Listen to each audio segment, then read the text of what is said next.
this is Chuck. And this is Karen. And this is our show, What If It Really Works? A Practical Guide to Spirituality. And today, we're going to be interviewing Peter Russell. We met up with Peter Russell at the Monroe Institute in Favre, Virginia in October of 2011. And he graciously gave us more time than he really had to give. And what follows is a brilliant discussion that Peter allowed us to have with him about his view of the universe and how it's changed over time. He started out as a mathematician educated at Cambridge. He went on to theoretical physics, computer science, and now he is known around the world for the global brain. And quite a few others. He is is he a fellow? He's a fellow of the Institute of Noetic Sciences, of the Findhorn Foundation. He is an honorary member of the Club of Budapest, and we are so grateful for the time that he has given us to share with you today. So sit back, relax. You're going to hear the thoughts of a very brilliant man whose journey has really had an impact on a lot of people, and ourselves included. And it's a pleasure to bring him to you. Hi, this is Chuck. And this is Karen. And this is our show, What If It Really Works? A Practical Guide to Spirituality. And Karen, who are we talking to Well, today? we are really very fortunate today. We're going to interview Peter Russell. And Peter Russell is the global brain. So we welcome you to be with us. We're at the Monroe Institute this morning in Favre, Virginia. And we were very fortunate that you were going to also be here, and we were able to take advantage of that. It's very gracious for you to be with us. Welcome, Peter. Pleased to be here with you. Yeah, we're so happy to have you. Thank you. So, Peter, let's start at the beginning. Mm-hmm. What is consciousness? The question itself is wrong. Okay. Because the question assumes two things. It assumes consciousness is a thing, and consciousness is something other than what we are. And I think even the word consciousness is wrong, because it makes it some noun. A noun is something we experience, and yet it is conscious. To be conscious is to experience. So I think the question is, what does it mean to be conscious, not what is consciousness? Because when we say what is consciousness, we make it something different. So the question really is, what does it mean to be conscious? Which is what we all are. We are all conscious beings. So in a sense, it's something we all know very well. It's the most intimate part of us. It's probably the only thing we can be absolutely 100% sure of, is the fact that we are aware. I mean, whatever's going on, right now we're aware. You're aware of watching this on the net or whatever. When you're dreaming, you're aware. All the time, when you're lost in thought, you're aware. When you're sitting deep in meditation, you're aware. It's always there. So it's that which is always present, without which there wouldn't be any experience. So in a sense, we don't even need to ask the question, because it's what we all know, is we are aware beings. We have experience. So the word unconscious doesn't relate? Unconscious, yes, you could say something. You can talk about being unconscious, or you can have a debate about it. You could say, is a dog unconscious, or is it conscious? I would say a dog is conscious, because it clearly has experiences, and some scientists would say a dog isn't conscious. I would say, why bother giving an anesthetic then when you operate? Why would you want to make a dog unconscious with an anesthetic if you don't believe it's conscious? I think what people mean there is it doesn't have self-consciousness. It's not aware of its own being like we are. So we can talk about something being unconscious, or you could say, we could say we are unconscious of things that are going on in our life. Right? I mean, right now, I am probably unconscious of background sounds because my attention is with you. So we can certainly talk about being unconscious of things. Okay, so there's almost like levels of consciousness or levels of awareness inside of consciousness. Is that fair? Sort of, but not the way I use. I would say there are different experiences we can have, but everything is happening within or in consciousness. Everything we know is what we are experiencing. So there is always a wearing going on. I tend to think of it as a verb rather than a noun. There is a wearing. We are aware. And that is what we always know. We don't notice it. And I think that's part of the spiritual challenge, is noticing that there is always a wearing going on. Whatever it is we're aware of. But I don't like the idea. Levels gets a bit like somehow some experience is better or higher than others. There are certainly many, many, many different types of experience we can have, and some experiences may be, much more spiritual and uplifting and much more expansive. Other experiences may be much more limiting and focused. So there's a whole wealth of experiences we can have. But whatever the experience is, we are aware. That's the background to everything we know. Where does spirit come into this? Is spirit consciousness? It's not a word I tend to use much. But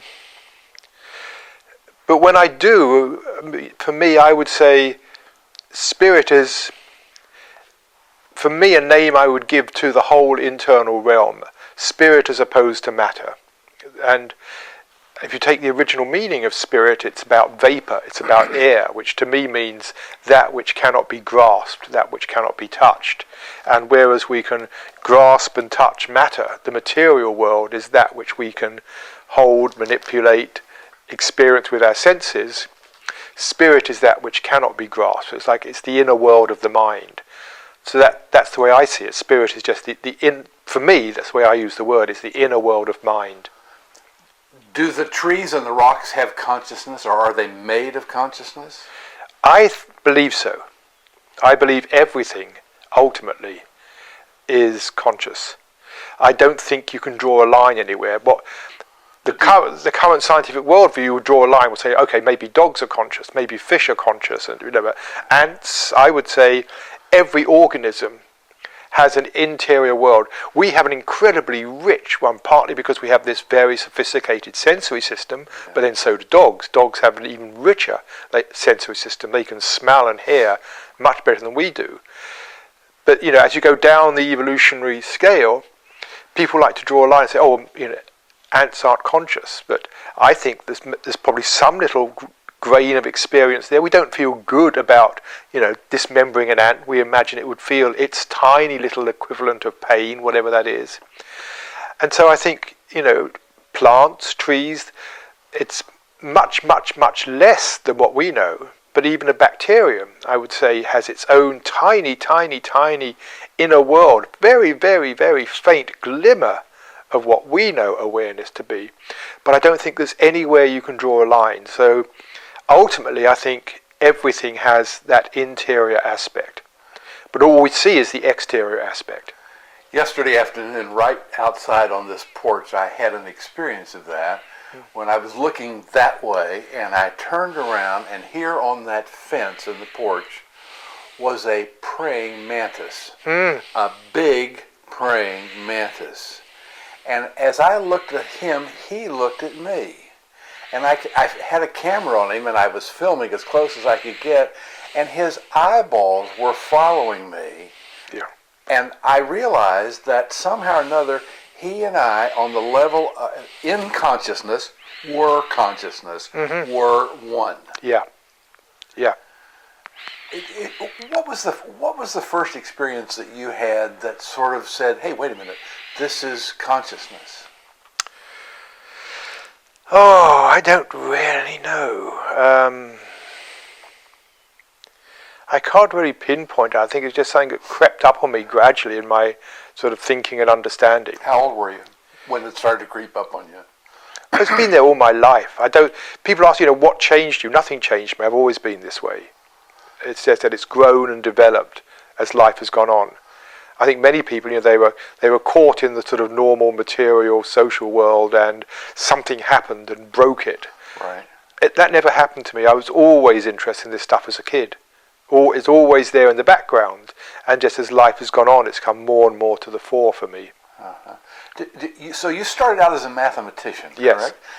And people that have studied mathematics, and I haven't, but they report that mathematics is dealing with eternal verities, something that is yes. that is universal, Yes. and somehow or another divinely put together, if that's it's an okay word to use. Mm-hmm. What did you learn from mathematics? So what? What did you learn from mathematics? I think what I learnt from it, and it wasn't just mathematics, but also theoretical physics, which is sort of where mathematics enters the world. I learnt a way of thinking, which I think is really important, about a way of understanding the world, reasoning. For me, mathematics underlies the whole world, and it's really the description of the cosmos. Is mathematics. It's the description of the cosmos, how it works. And so I think what I learnt was a way of thinking about things, which has really served me, and that's more sort of science in general. That I still think like a scientist, which means I don't take anything on just because someone else believes something. I don't take it on. I see too much of that happening these days. People read something in a book because somebody's read it in a book. They say, "Oh, have you heard about this?" It's like as if it's true. It's like that's just somebody's idea. And so for me, I only really take on ideas if they really agree with like my own deeper experience, my own understanding of the world. So for me, it's about, I would say, discernment. I think that's what I've learned most, is discernment. What is actually true, and what is an open question? And for me, most things are still open questions. Very good. Very good. So, as a scientist, Mm-hmm. you look at the world a certain way, and you're accustomed to questioning things. Yes. Questioning and not taking anything on faith. Yeah. Okay. Just having an open mind. And that's what skepticism is about. And people think skepticism is a dirty word. Skeptics are non-believers. But good for them. yes, it's about not believing in something just because somebody says you should. So a skeptic, to me, is having a healthy, open mind about things. Yes. Yeah, and I think that's what my scientific training has done. It's left me with an open mind. Exactly. So you and I met about 32 years ago, 1979. Okay, you know exactly when it was then. Well, pretty close. And you had just published The Global Brain. Right, that was 82, The Global Brain came out. Okay, then that was right then that we met. Yeah. So that is almost 30 years ago. Yes. Give a couple of months. Yes.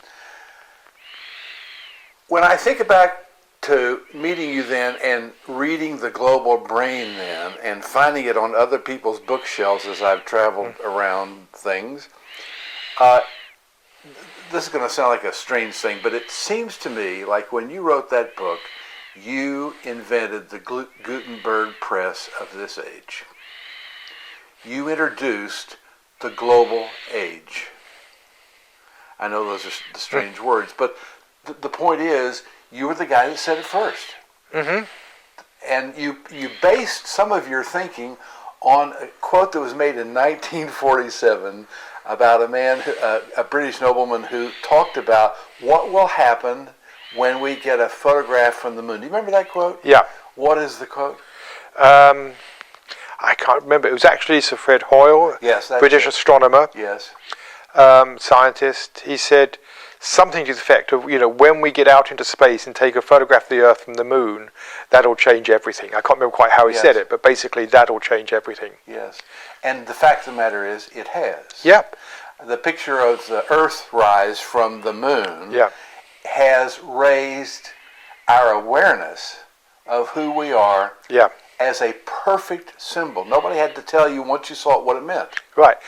We now see it everywhere. I mean, when I wrote the book, the picture was only a few years old. And already people were, it was everywhere then. And now it's so commonplace, we just take it for granted, a picture of the Earth. But even then, it was a novelty. Yes. Because it was the first time we saw ourselves, it was a symbol of seeing ourselves as one, of a unity, of one common humanity with one, living on one common place with one common destiny. And I think that's what it was, the idea of, we are all in this together. This is us. It was like a mirror from a vast distance. And this is home, and that was the thing. Like this is home in the larger sense. Yeah. And I was doing some of the very, very early networking of computers back then in the 70s, and nobody saw. We all knew it was very, very significant, but nobody knew we'd be watching television on the internet. Yeah. It was all about data processing and text and numbers, and nobody really at that stage saw the World Wide Web. That didn't exist. In fact, when I wrote The Global Brain, the term internet wasn't being used. It was ARPANET. And the word internet was actually used for the first time the same year the book came out, The Global Brain. And now we just, we all talk about the internet as if it's been around forever.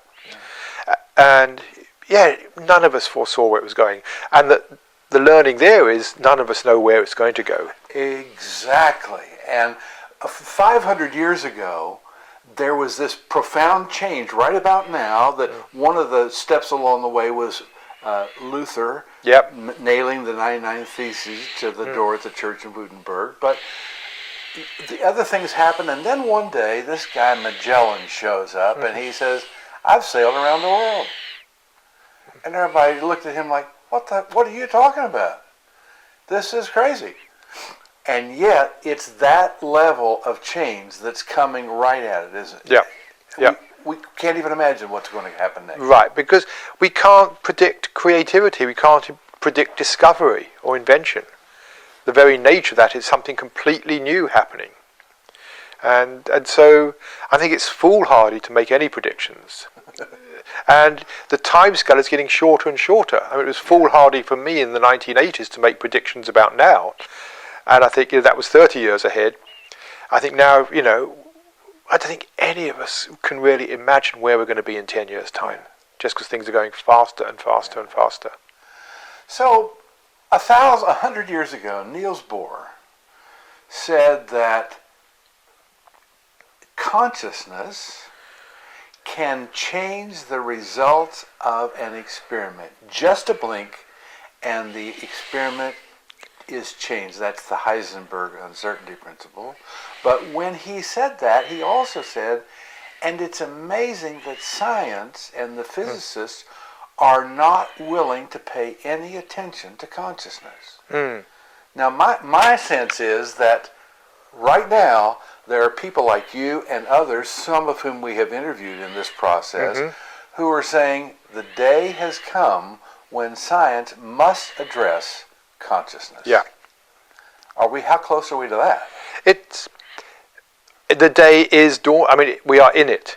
It is happening. I don't think there's going to be a day, literally, when everybody in the scientific community turns around. But so you don't think that'll happen on December 21st, 2012 at 5 p.m.? No. It is happening all the time. We are seeing a growing number of scientists, thinkers, beginning to look at what do we mean by consciousness or being conscious, and beginning to include that. And so the last 10 years we've seen scientific conferences on the nature of consciousness, the relationship of consciousness to science, to thinking. So it's coming in. So when we say the day will come, we mean the time period will come, and we're in that. It's growing now, it's happening now. More and more people are looking at it. The fact you're doing this show, the fact we're talking about it, is a reflection of that. So I think it's going to be happening more and more, and I absolutely agree with Niels Bohr. We have to include consciousness. We will only really understand the universe properly, fully, when we really understand the nature of our own being. Yeah, and some people have confused consciousness, conscious awareness, with God and, let's just call it,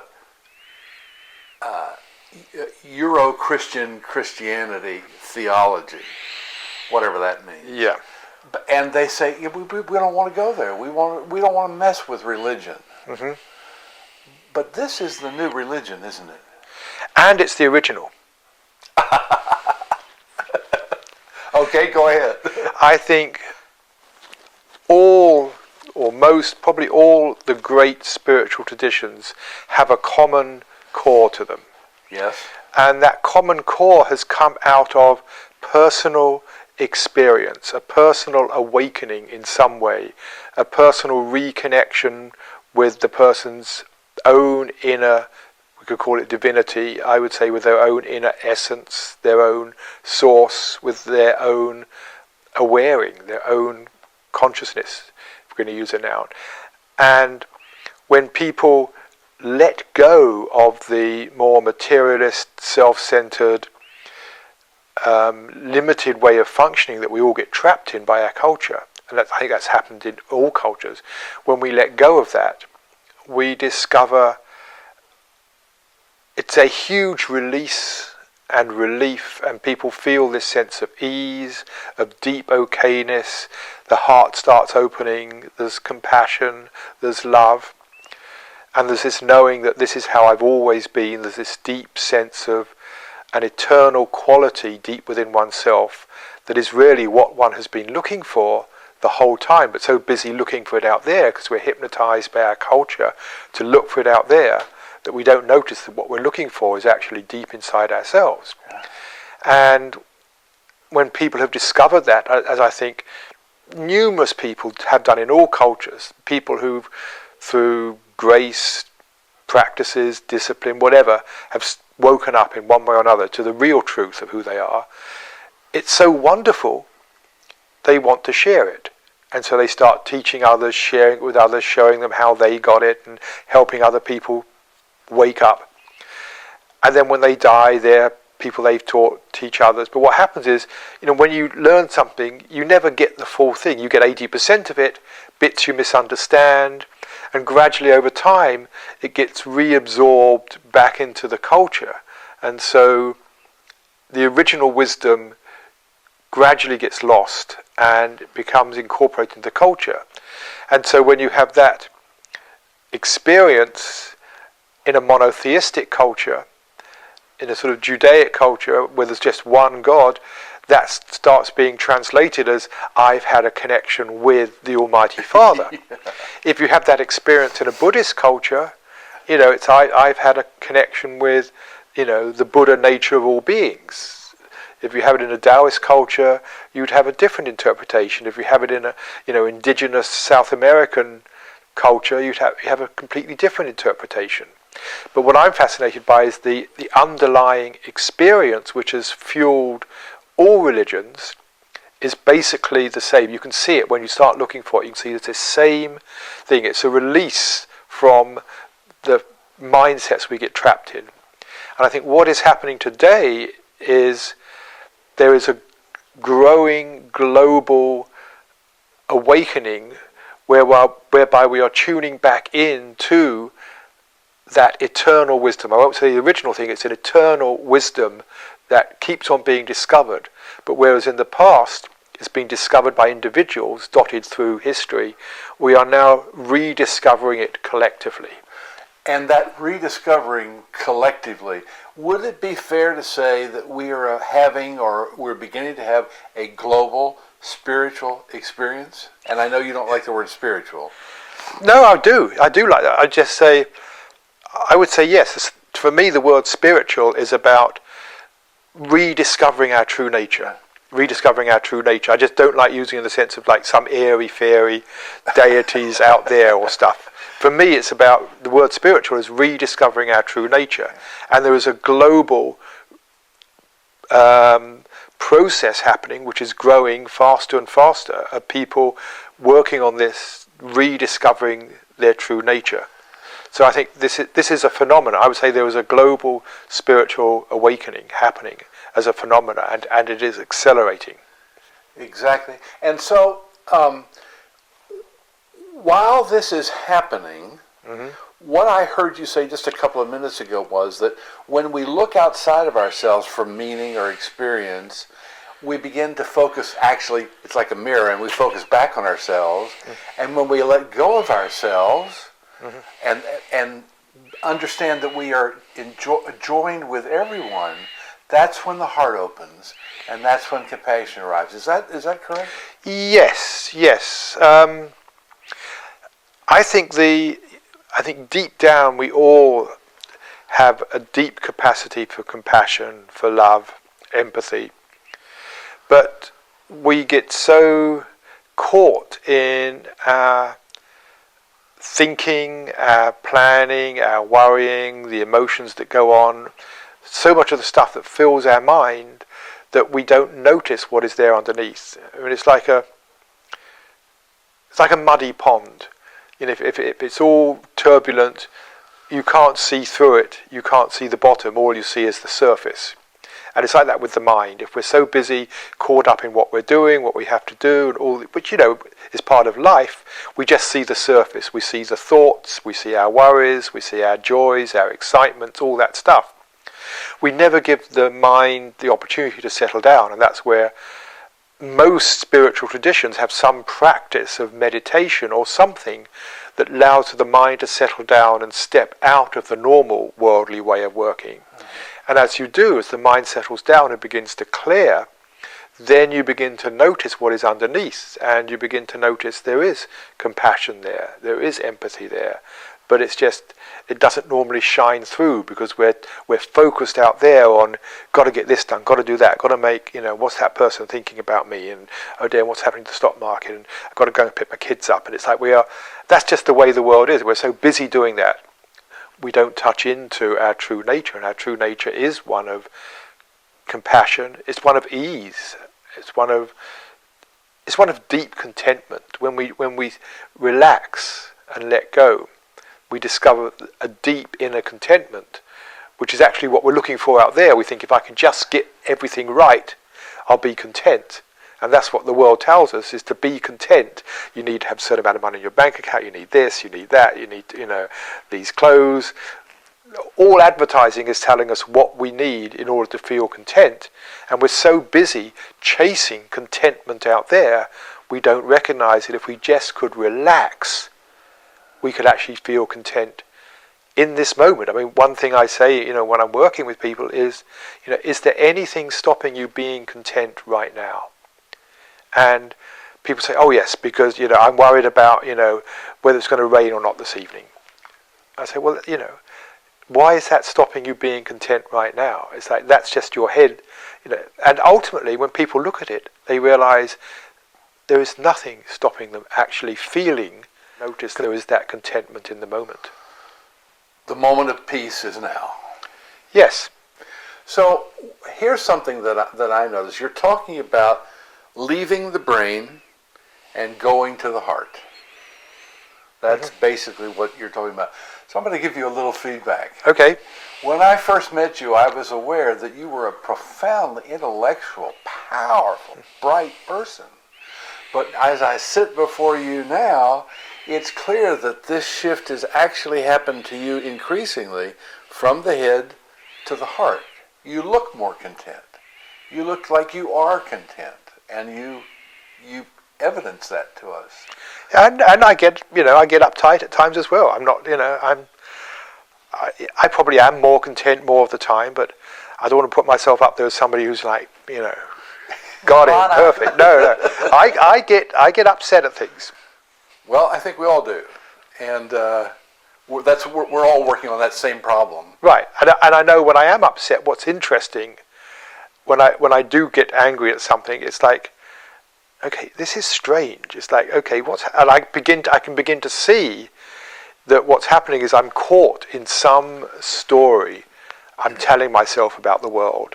And that's what's creating the upset, is something I'm saying to myself about how things should be or shouldn't be.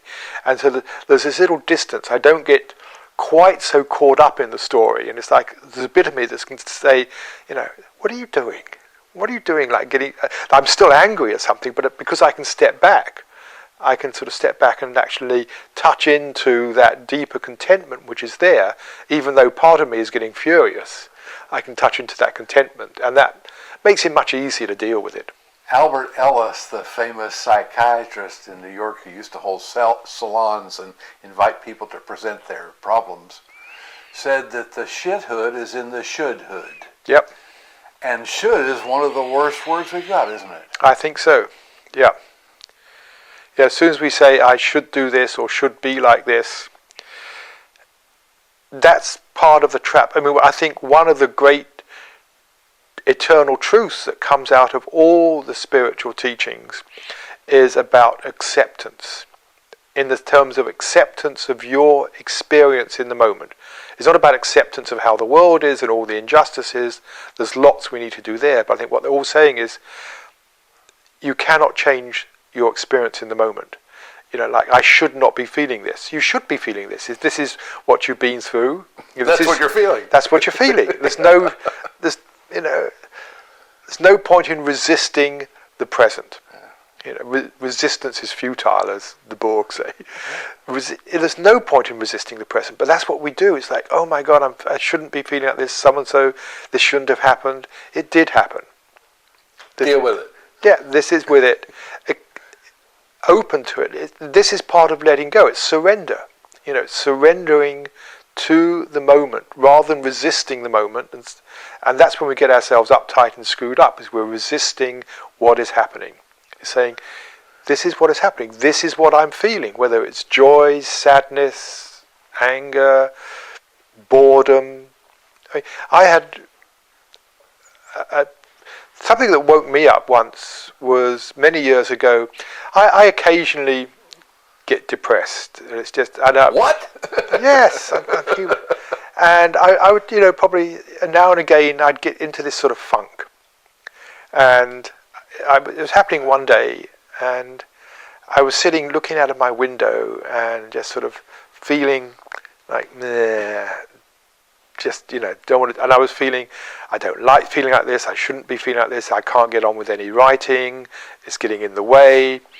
And so I was fighting the fact I was just in a funk and didn't feel like doing anything. And I was fighting it because there was the should. I should not be feeling down and low and just like depressed. And then something just clicked, and it's like, okay, so what's the truth? What do you feel?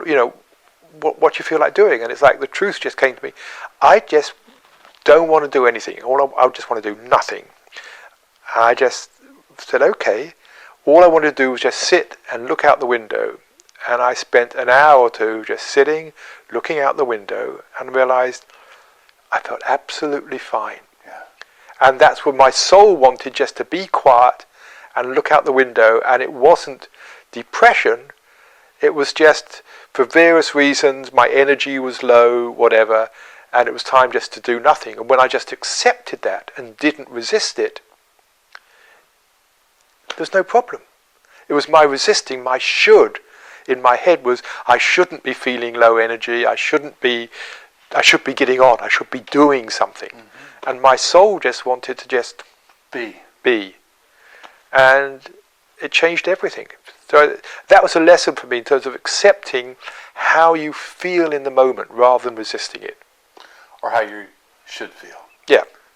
The resistance comes from how I should feel, yeah. Yeah. Resist not evil, isn't that from the... Somewhere, yes. Or I think it was from Jung originally, though Werner Erhard used it a lot. What you resist persists. Exactly. And I think it's definitely true in terms of my own inner experience. If I resist something, I'm sort of pushing it away to the edge of my awareness, saying, don't let this in. If you let this in, all hell's going to break loose, exactly. whether it's sadness, anger, depression. And so I keep it locked out on the edge of awareness, and it controls me. Yeah. But when I do the opposite and say, okay, who are you? Oh, your boredom, your anger, your frustration, whatever it is. Hello, what are you like? How's my body feel? It's like, okay, make friends with it.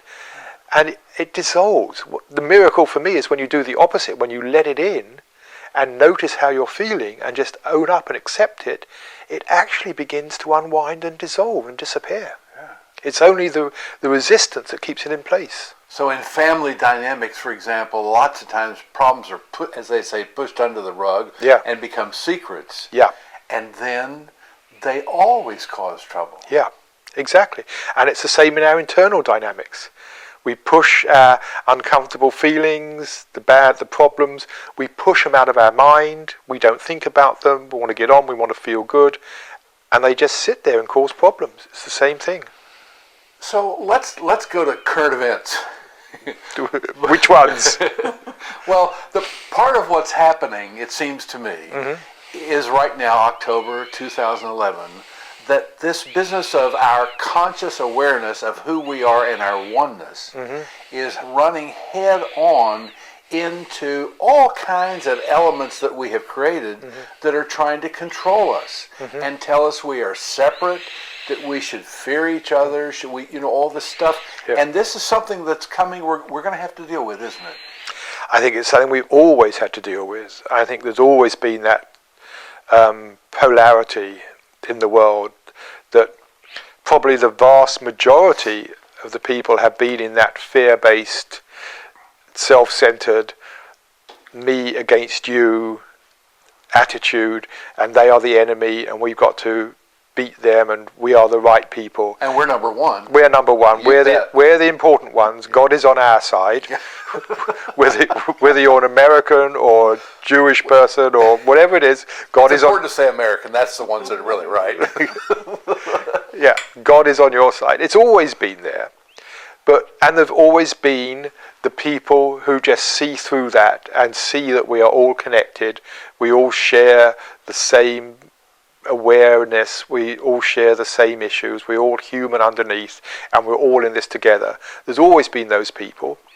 And there's always been this sort of tussle between them. They've been the spiritual teachers, the philosophers, the saints, the wise people, which have been there in every culture and have stood out against the sort of the dogmatic ignorance of the masses who just want to keep things under control.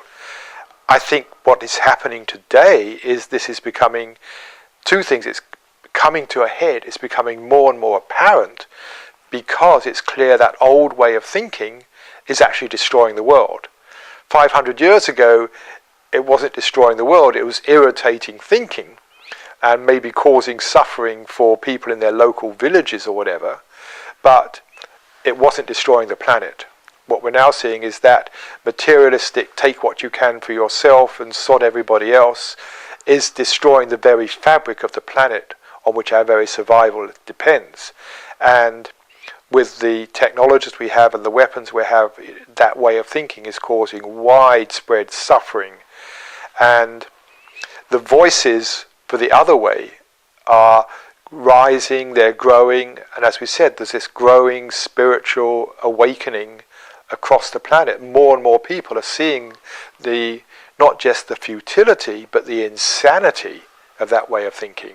And so it's becoming more and more apparent as it becomes more and more necessary to make change. Yeah. And the need for change is fueling this faster rate of change. Yes. And this too has been going on forever. That the more we change, the faster things change, because we make discoveries which speed things up. Almost every discovery that's been useful has some way or another accelerated either our development, our knowledge. If someone came up with a discovery that slowed things down, no one would be interested. We come up with a faster chip or an operating system which loads 10 seconds faster in the morning, everybody wants it. I believe the Nobel that was announced yesterday was for a scientist or a couple of scientists who have proven that the universe is expanding at an increasing rate. Everything out there is going faster. Mm-hmm. And so when people that we meet say it seems like time has speeded up, although that's an intuitive statement, it probably has. Right. Well, I think what they're saying there is the rate of change has speeded up. Time doesn't change. What we feel is things are happening faster. And they are. They are. Things are happening faster and faster. But the Earth still goes around the sun at the same rate. The day is still 24 hours long. So time itself can't, in fact, if you say time has speeded up, you mean time has speeded up relative to what? To time. It's a meaningless thing to say time speeds up, because time is what we measure things against. So we can't measure time against time. But what we're saying, but nevertheless, what we mean by that is the rate of change has speeded up. There's more happening every day. We have more things to deal with. Well, the rate of development, you just look at technology. Now we expect a new iPhone every year. We expect a new operating system every 2 to 3 months. Now Firefox is in a release schedule. We get a new browser, a new version of the browser every 6 weeks. 100 years ago, the basic car, your Model T Ford or whatever it was, if it had it, no, it wasn't even out then. But you didn't expect it to change you didn't expect a new model every 6 months. And life was much slower then. And you go back, the time of the Renaissance, things were much slower. You didn't expect an improvement in the transportation system every year. You had your horse and carriage, or your horse, or you walked, and that's the way people had done things for hundreds of years. So just the development of society is speeding up. But also as we wake up, that same positive feedback loop is happening to the awakening of consciousness. I'm someone who's been on my own journey of awakening most of my life, and I've talked about it, written about it, and people have read that stuff, and that's gone into their thinking, and they've been talking, or they've been doing their own work. You do stuff which, you broadcast, which gets to other people, and that they're on their spiritual journey. They do things they talk about in schools. They write their books. I read their books. We're all in this together, in this collective process of self-discovery. And it's a growing number of people. So these two factors together, the fact that we're all learning together and helping each other. When I started in this area, my local bookstore in Cambridge in the 60s had one shelf on sort of what you could call spiritual consciousness stuff, and it was mainly Christian mystics and things. Now, most towns have a whole bookstore devoted to this area, and all those thousands of books in the bookstore have all come through this process of collective exploration, learning from each other, sitting with teachers, meditating, whatever it is, thinking about it. We're all learning together, and as more and more people come into this process, you've got this double acceleration.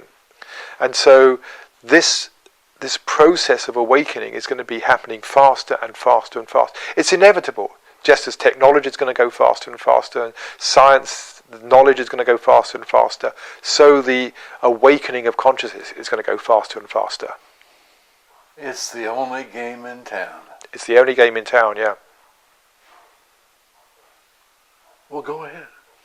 Well, it's so exciting to me to know that we're able to introduce the work that you do to our listeners, because there are a lot of people who are on the verge of awakening to that new level of understanding. It's always been there. It's just that everybody hasn't always been able to see it. Right.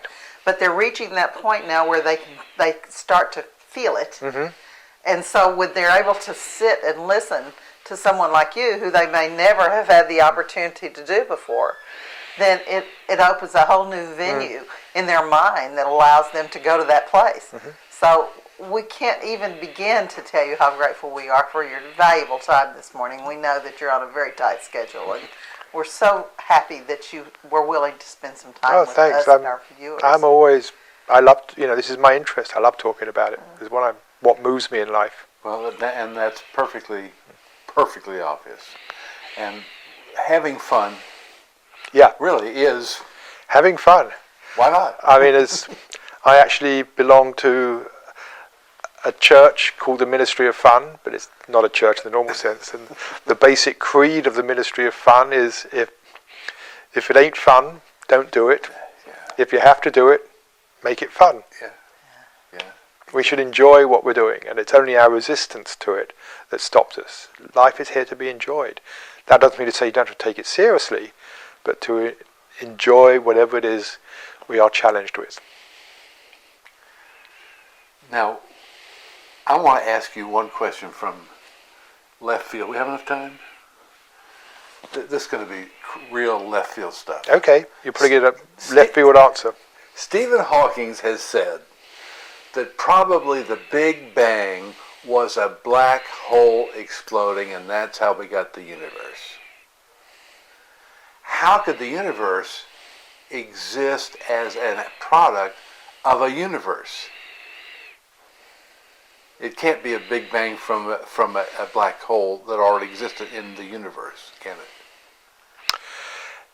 When we get to these areas, we have to say no one knows. We have to realize we are in a process of scientific discovery, a journey. we look at what people thought 100 years ago or 200 years ago, and they were so naive. Now that we understand how things work, things are very different. But the way we understand things now is going to look very different in 50 years' time. Nobody knows that the current model is of the Big Bang. That model wasn't there 40 years ago. It's a recent model.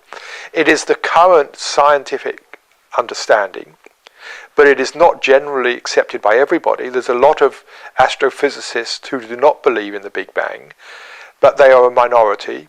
They don't get funding. They don't get publicity. They don't. There was an article in the English magazine New Scientist recently actually saying this. If you don't believe in the Big Bang in astrophysics, it's very hard to get funding. And this is always the case in science. This is what a paradigm is. The paradigm is your current way of thinking. And I find the whole area of cosmology and theoretical physics is in a fascinating state at the moment, which has never occurred before in human history, where there are so many options and we don't know which is right. In the past, there's been, this is where we're going, and then, Newton came along and said this, and we went this way, and then Einstein came along and we went this way. Now it's like, is it string theory? Is it modified relativity theory? Is it, the quantum, I forget the name of it now, but there's many, many different models, and nobody knows which is right. And, that's Stephen Hawking's personal view. That's a possibility among hundreds of possibilities that different scientists are entertaining. And because Stephen Hawking is brilliant, I actually studied with Stephen Hawking when I was at Cambridge. I had the privilege of he was my tutor for a while, so I knew him in those early days. He's brilliant, and he's had some great ideas. He's also been wrong at times. That's just the view of one person. And maybe there's a group around him who feel the same way. There are 100 different views, and nobody knows which is right. But because he's got the name, people believe him. So now let's make another quick turn. Okay.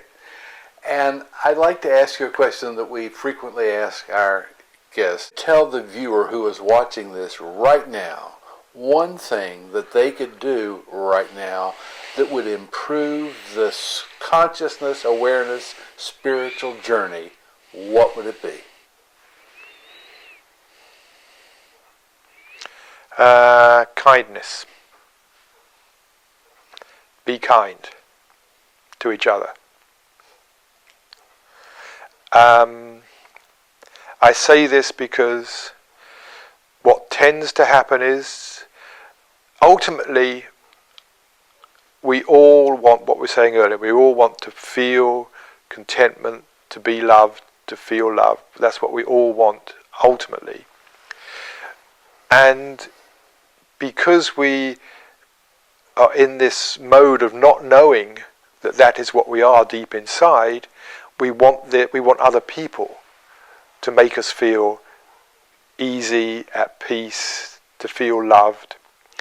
And if someone isn't behaving in the right way towards us, if we're feeling upset, if we don't feel loved, if we don't think they're being kind to us, what we tend to do is subtly attack them in some way. It could be in body language, it could be in the words we use.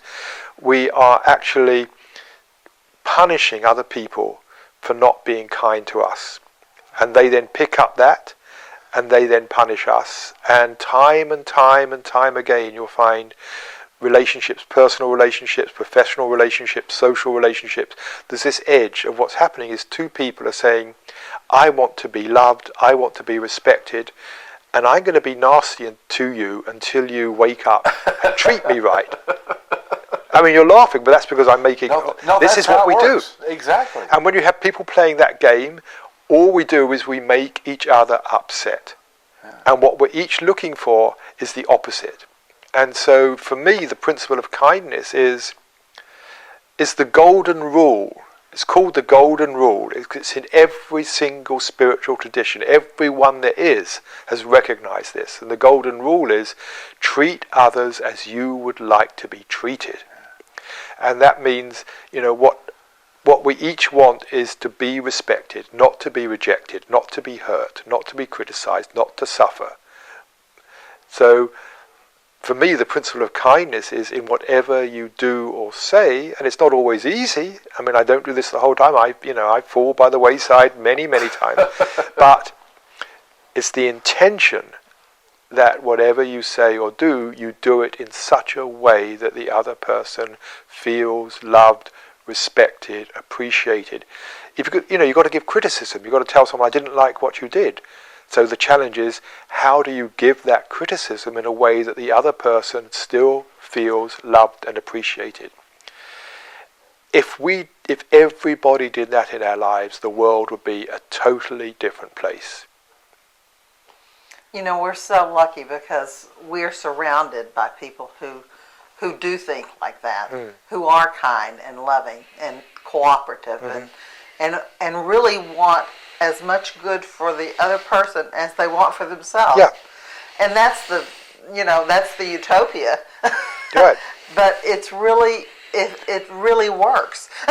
It really does work. It really works. Really does work. And when I've done this in some of my personal relationships. At times we've had this agreement, and the agreement is, that's our intention. And when we fail, to help each other realize, okay, what did I say that, okay, and to apologize where we got trapped and didn't do it right, to say, I'm sorry, yes, I was being a bit hurtful there, take it back, and how could I have said that better?